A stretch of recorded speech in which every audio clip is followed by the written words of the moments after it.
I'm leaving forever. I'm going somewhere with this. Literally. I've been throwing stuff at the internet since 1999, and for many, many years, that stuff went almost nowhere. I had occasional bits of success, but I could never make any of them last long term. I remember thinking so many times during all those years, will any of this stuff I'm making ever work? Well, this did. I didn't know that back when I was filming the first videos for the series that was then called Things You Might Not Know. I just held out my phone at arm's length and talked into it for 90 seconds with almost no research. I really don't like those videos now. But the first of them was published exactly 10 years before this one, to the minute, 4 p.m, January the 1st, 2014. For the first month of that format, I was publishing a video almost every day, and then I settled down. One video a week, mostly on location near windswept infrastructure, but there's computer science and linguistics in there too, and occasional green screen animated videos. I experimented with other formats on other days, but the rule I set myself was Monday, 4 p.m, something interesting. I never got to space, I never got to the ocean depths, and I never got to fly harnessed underneath a helicopter. I couldn't find an excuse to do that one, but I never missed a week. There's been a few guest videos, of course, and occasionally some blatant filler. One time I just uploaded 2.5 hours of unedited footage of garlic bread flying to the edge of space, and that turned into one of the most viewed videos I've ever had. Sometimes a video would be a day or two early or late for one reason or another, but to my own satisfaction, which is ultimately the only thing I'm counting, there's been a video a week for 10 years. I never broke the streak. I don't know when I decided to try for 10 years. It felt like a good round number to reach. As the YouTube game changed over the years, as the channel became bigger, as my own standards became higher and higher to keep pace with all the people I was collaborating with and competing with, as this became my life, I decided that my goal was 10 years. And that is today, as this is published, 4 p.m, January the 1st, 2024. So now it's time to take a breather. I can't keep this up. This is my dream job and I have a lot of fun doing it. I know I'm incredibly lucky, but a dream job is still a job, and it's a job that keeps getting bigger and more complicated. I'm so tired. There's nothing in my life right now except work. I did get close to burning out, but fortunately I always knew when to step back from the brink. And it's not like I can drop the quality back down. That's not how YouTube works these days. Over the last year or so, I have talked to some folks who are more successful than me, who were in this position a few years back. And it's clear that I now have two possible choices. I could keep making bigger and better things, keep climbing the ladder, build a business, hire full-time employees, and end up as a manager.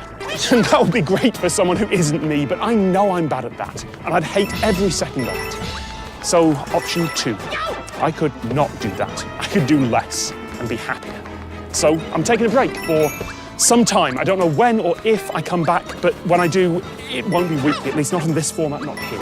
This probably isn't goodbye, like not forever. The podcast I host, Lateral, is still going out weekly. My newsletter's still going out. The Plus channel will probably return at some point. There'll likely be new technical difficulties episodes. There are links to all those things around here somewhere, and there will probably be all new projects here or somewhere else, projects that are experimental and weird and can fail, because I miss doing stuff like that. And when some fool comes along and goes, "Oh, you fell off, this new stuff isn't getting the views, is it?" Yeah. Okay, that's fine. This project has worked and it's time to move on.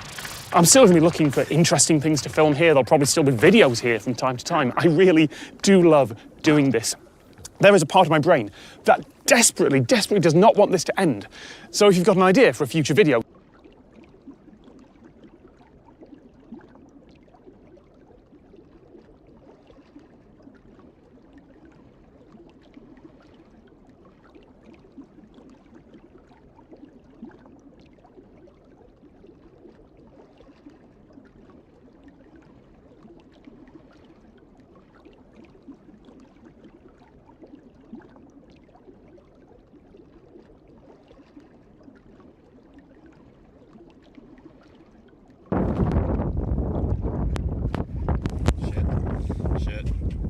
Go away, go away, go away, go away, hey, go away, go away, no, go away.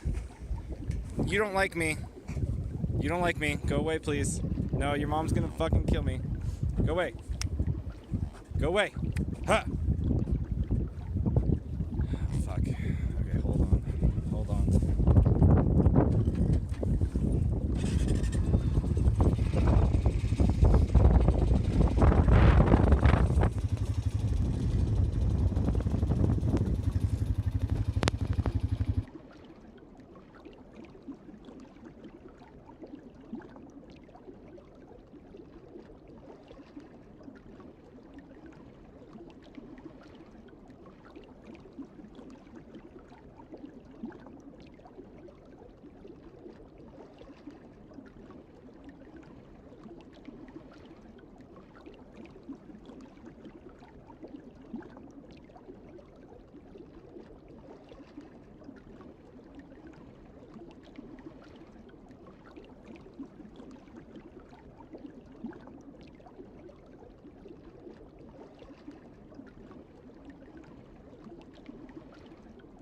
Then we'll bring this fool in.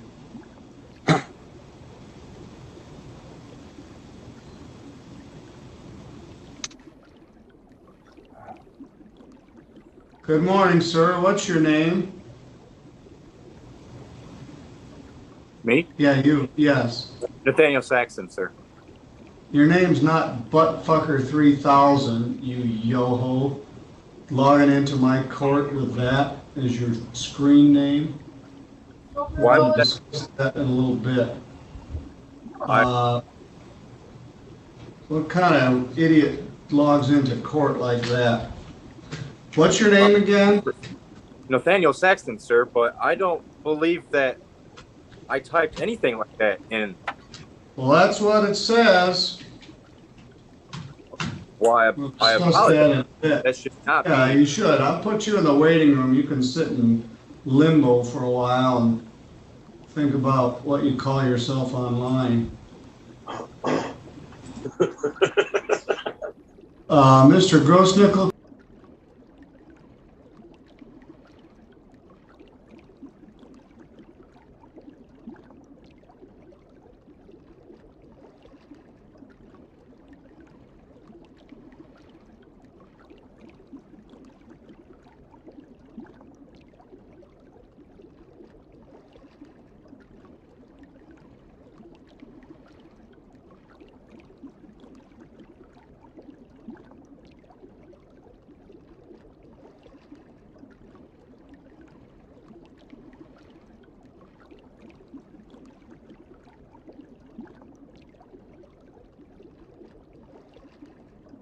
Have you ever been to Iqaluit? Me neither. Until today.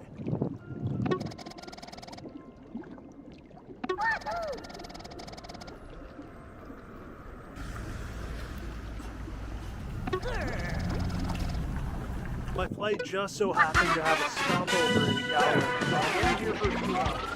I'm going to take advantage of it. I'm going to see as much of what this city has to offer as possible. Let's hit it. Of course, my first stop is coffee. Let's get warmed up. Doing well, how are you? I cannot see anything. Coffee in hand? Let's go explore it. Before I get too deep into it, let's do some Iqaluit. Iqaluit's a unique place, considering its history and physical location. It holds a bunch of records because of its history and physical location. Here is the smallest, furthest north, most remote, coldest, and newest capital city. Iqaluit is the most isolated capital city in Canada, if not just the most isolated city in Canada. There are no roads or rails connecting to the rest of Canada or to any other population area. In fact, the roads end just outside of town. The only way to get here is by plane or by boat, but by boat it's only in the summertime because the boat freezes. Nunavut itself only became a territory in 1999. So that gave it a leg up on all the other capital cities and capitals for hundreds of years. But the history of people in this area goes back thousands of years. Its modern history, unlike most cities in Canada, only goes back to the 1900s. In fact, really, it was really established in the 1940s when it was scattered out as a base to put an Air Force base while fighting in World War II. Before its establishment as an Air Force base and then a city, it was a common fishing ground for the Inuit and their predecessors. And that's actually where its name comes from, Iqaluit.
one of the Bitcoin ETF applicants just told us big things are coming.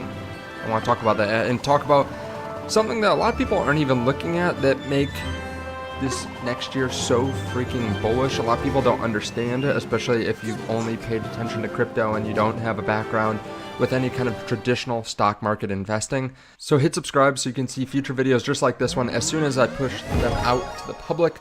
Also, there's a link down there to Margex where you can trade cryptocurrencies. You can see some big green candles. I mean, the thing is, a lot of people are going to get rich this next bull run, but some people are also going to trade and be able to make large amounts of money, even more than they would just by buying spot. If they trade leverage, if you feel comfortable with that, you can check out the link underneath the video. There's no KYC, there's no VPN, there's a link to Margex and to Blowfin as well. Both of them give deposit bonuses.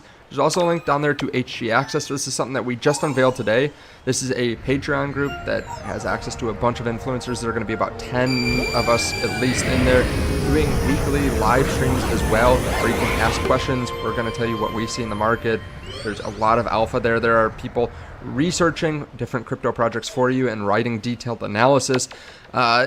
This is going to be something that sets people apart from the general public during this next bull run. I'm really excited to be part of this because there's going to be so much news, so much data that you're not going to get anywhere else. Check this out underneath the video as well. Now, crypto is running up a little bit. You can see Bitcoin in the mid 43,000s. Now, what I will say is we have the ETF applications, the hype behind that this week. Galaxy CEO and spot Bitcoin ETF applicant says big things are coming. Mike Novogratz just said that, saying to block your calendar, so to speak. Now, I will say, I am really excited for the next year. There are a lot of things I think are really bullish for Bitcoin, including these ETF applications. We talk about this a lot though. So today I want to talk about something a little bit different.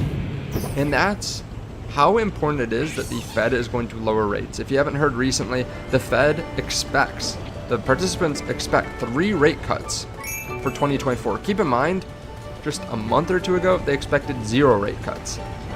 So they switched very quickly to 3 rate cuts because inflation numbers are low, maybe because some politicians want the economy to look good before the next